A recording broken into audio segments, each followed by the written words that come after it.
Hello, hi, welcome to Amazing Growth again. This is Antoinette Hunter. I am a teacher and a developmental intervention specialist.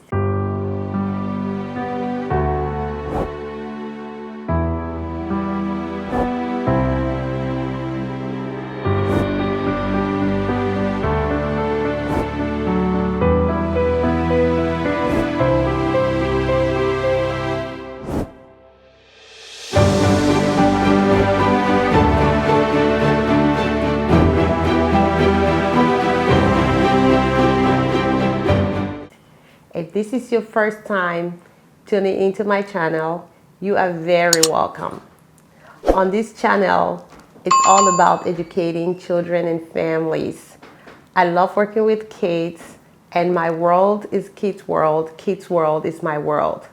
On today's video, I am going to be giving you guys technique and strategies on how to help your child to sit, point, and identify objects through books and attend to tasks or to attend to pictures. So my goal here is for you to be able to assist your child in sitting down, attending to story time, using being able to point, identify objects. I know sometimes it's very difficult when the kids are under 3 years old. Sitting down and attending to tasks can be a challenge. Some kids don't like books at all. They don't want to be bothered. So what you need to do to create time and have an activity that's going to boost the excitement, because you want the kids to be excited. The secret about learning is this: if your child is not excited about what they are learning, if the activity is not interesting enough for them, they are not going to engage, they are not going to retain, they are going to fuss, they are going to want to cry, run around, and don't even want to hear anything that you have to say. So the first thing that you have to do, that I would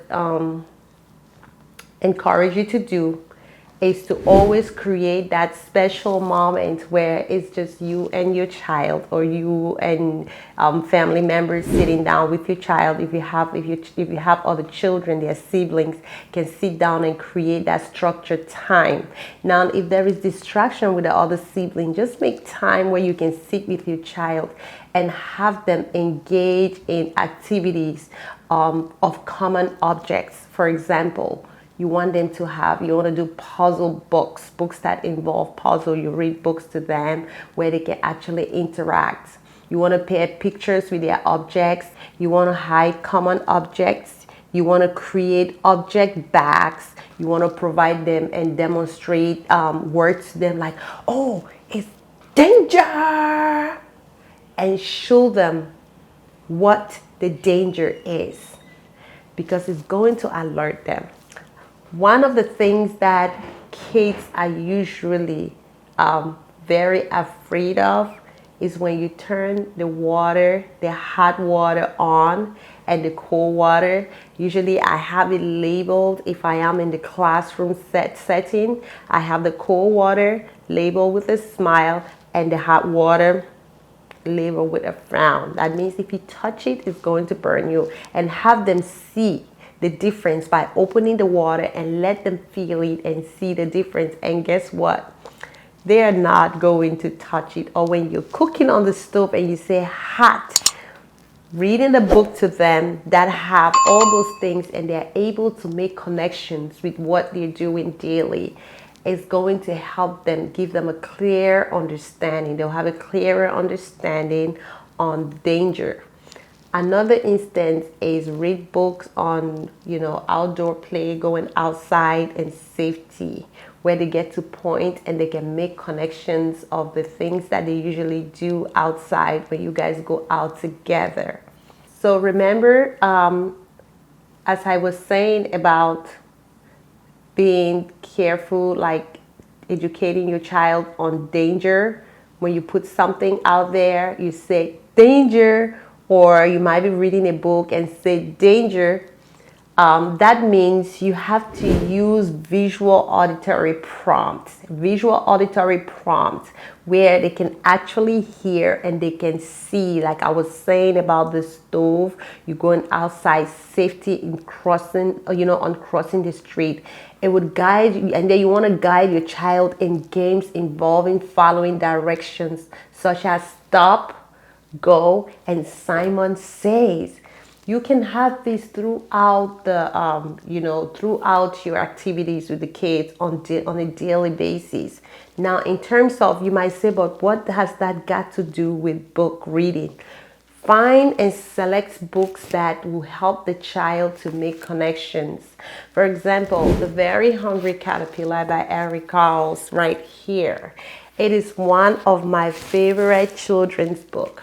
I like Eric Carle, The Very Hungry Caterpillar, because it has a lot of sequencing to it, and most of the fruits, the kids are familiar with the fruits in the book. You can have something like this and then have the kids, make connections with it. You can have other strawberries in the house. So you go shopping for strawberries, you bring the strawberries in front of the child, and the child can make connection with the strawberry. You can also make a copy of strawberry printed out from the internet, and then have the child make connection and match the strawberries with these strawberries. I'm just trying to show you an example of doing common objects and things that the child can understand. Now, in terms of following directions, everything that we do every day, we want to incorporate directions with kids. Now, when your child is touching what they're not supposed to touch, you want to say stop. Always have visual. If you don't have it, get the stop sign and say, look, the sign says stop, or mommy says stop, and show them that visual. It would help them to make connection. The green light that says go, you want to show them go. And sometimes place it where in your house. It could be on the refrigerator. It could be in their bedroom. So that way they can familiarize themselves with the print and the word stop and go. So whenever they see that sign stop, they know it's time for them to stop. That is very vital in helping them to understand directions. Now you want to go with creating a positive reinforcement play system with games. Remember, I was saying Simon says, point to the caterpillar.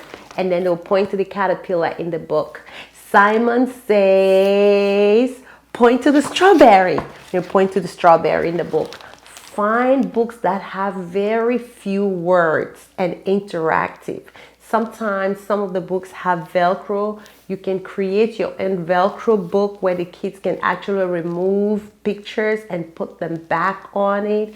Simon Says, take out the picture with the strawberries on it. They will take out the picture that has strawberries. Let's count. 1, 2, 3, 4. If it's Velcro, they'll remove it. If not, I usually stick their little finger in the hole, so that way the kids can count the number of items, just to familiarize them and get them excited with prints, pictures, and literacy. Make it fun for them so you can actually get their engagement.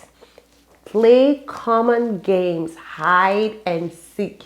Put in objects under 2 cups and play games by moving cups to the alternate side and ask, where is the ball? Wait and see if you'll find it. Then you can pick up the cup and name the object and say, oh, ooh, it's a ball. I found a ball. Or you found a ball. The next thing you want to make sure you do is that once they find that object, always follow along with praise. It makes them excited. If you know the child likes hugs, you give them a hug. You did a good job. Yay! High five. And again, If the child does not really have a lot of functioning going on in terms of following directions, you can say touch head, you touch your head, model head touching, or you let the child touch their heads while you have your book next to you. See, literacy sometimes is not all about you just open the book and make sure that you're really reading word for word with the child. You can actually have a picture book and bring it to the attention of the child and make it very fun and say, oh, wow, I see a big caterpillar. Do you see that caterpillar? Silly caterpillar. Where is the caterpillar? It's right there. Caterpillar, I'm going to get you like a caterpillar. And then you just move your hands or your finger over the child as if you're gliding on the child like a worm or a caterpillar. Those are the kind of games that I will encourage you to play. Continue to do games like hiding object. Now let's do peekaboo. Close your eyes. That's the next game that kids really like, peekaboo. Get a blanket, put the blanket over your head and say, peekaboo, I see you. Okay, guess what? We're going to play another game. This time, if it's mommy playing or the child caregiver is there playing, or it could be dad or a family member playing, whoever is there playing with the child will say, we're ready to play hide and seek. Look, I have a car. Vroom. I am going to hide the car. Can you close your eyes? Don't look. Kids like that kind of excitement. And then you put the car somewhere and say, let's find it. Pretend to look around the house. I'm looking under the table. You're modeling the language under the table. If you're reading the book that has to do with preposition, looking at someone looking under the table, you want to make reference to that book and say, just like if the boy, whatever the boy name that was looking, or a girl or whoever was looking at that book in that story, try to get the child to make connection with what was in that book and what you're trying to say, and say, oh wow, you are under the table, just like, and refer it to the book. That way you're building that great literacy excitement. You want the child to learn. You want the child to feel like reading is just not fun for me to sit there and listen to you throughout. Again, make it your daily priority to give them books and let them, even if they're flipping over the book, you can actually label the objects. Sometimes they don't want you to label the objects and they can flip the book through the book really quick. For most of you guys who have kids who doesn't want to sit down and attend to tasks, I know you guys have experienced that, where you want to sit there and read to them. They're like, no, I don't want you to read to me. They take the books themselves and they just keep flipping the pages. So what you want to do when they flip the pages is you can say, oh, the moon, egg, leaf. So sometimes they'll go very fast so that we don't get to labor it. But you want to gradually transition them into paying attention, to taking turns. Okay, your turn, then it's my turn next. So you take it gradually and transition them into it. Creating a common object bag for them would also help them in the story. Sometimes what I do is I pick out pictures from the story and cut it out and put it in the plastic bag. I have 2 of them, and sometimes I will put the bags on the table and we play matching games. We can play different kind of games. They can take the picture out and I can say, oh, wow, look, I found the match. Yay! You can pass the card to a family member and you guys take turns just like that. You want to use simple words such as stop, your turn, go. Always remember to have your visuals with you when you're doing all of that with your child. You want to pair the words with the stop sign or the go sign. Whatever you're trying to have them do, it's always good for you to have the visual so that way they can actually see what is it that you're trying to portray to them. That would really help them to make connections. Always have that along with you. Now you want to help and guide them to get to understand the name of the object. Once they recognize the object or identify or label the objects that you're trying to give them, you have to give immediate praise along with that. As soon as they point to something or identify something or even make an attempt to sitting down and pointing to an object in the story or in the book or something that they know, you want to give immediate praise. That is very vital. Yay, arms up, give me foot up, etc. Something really silly that kids like. Now, during dress time, when you're dressing them, right, you want to start playing dressing game with stuffed animals. You can have the animal clothes. It could be a shirt and say, oh, can you give me Bear's shirt? They'll give it to you. If it's a girl and they like to play with dolls, you can encourage them to dress up the dolls. Girls love to dress dolls. They can be expert at doing that at a very young age. So if you incorporate that into their daily sessions, it's going to be easier for them to follow directions. It's going to build that fine motor skills. It's going to give them independence at the same time.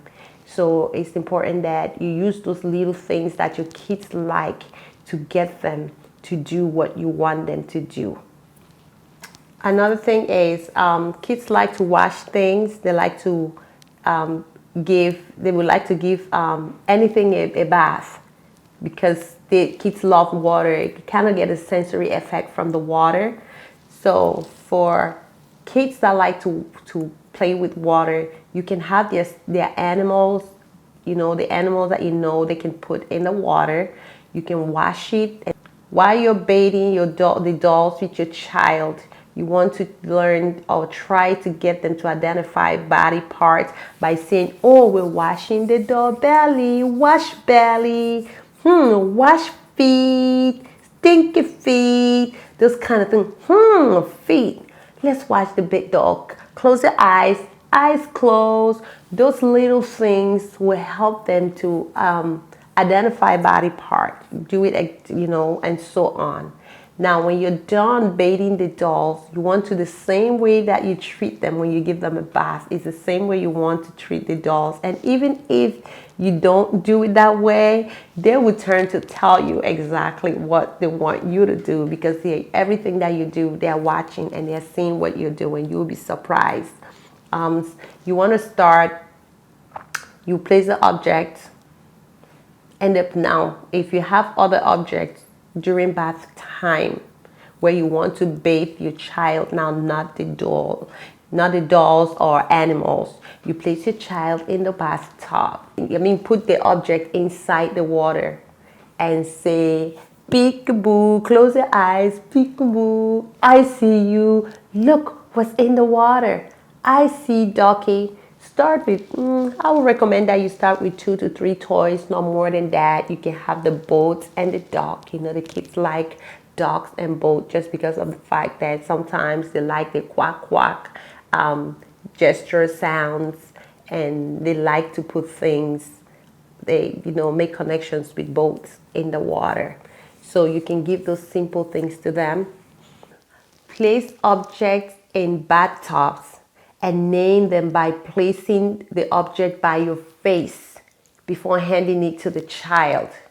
So you want to start with 2 to 3 toys. You don't want too many toys. For example, if you have like a boat and a duck, you can give that to your child and give them directions such as put the duck on the boat. Here, duck on the boat, on the boat. You don't want to use too much words if they're not talking. Put dog on the boat, duck, go. Now you want to play clean up after they're done. So what you need to do is you play clean up games by pushing the toys in the bucket and say, bye-bye, ducky. Quack, quack. Say bye-bye, plush. Name the toy and say, Goodbye. Goodbye, boat. And then you blow bubbles if you have the bubbles. If you don't have the bubbles that the child have in the sink, you can blow it. But if you're trying to get that learning time and exciting time with them, you want to have those little things that will get them excited so they can give you the response that you're looking for. Because usually when kids are happy, they'll give you a lot of words. They'll do a lot of things that you want them to do because they are happy. They want to keep getting that same effect over and over again. When you're playing with bubbles with them on the bathtub, so when the bubbles go on their arms, you can say, pop hand, pop it, pop toes, pop it. So you just have to keep using and pairing objects with their pictures while they're in the water. You can have, they have those plastic picture books that you can actually use and say, oh, look, I see Ducky. They're taking a shower, they're reading. And they don't even think they're reading, but they are reading, and you're getting them to read and they're excited. If you have anything laminated that can go in the water, you can put it in there too, so that way they can make connections with it and be excited. You can put balls in the water and then have a book that has balls on it. How do you get that? If you can buy it in the store, laminate it, and you won't have to worry about anything getting messy. I hope that this video really helps. Thanks again for watching. My name is Antoinette Hunter. Please do not forget to subscribe, like, and share. Thank you very much. Have a blessed day. Goodbye.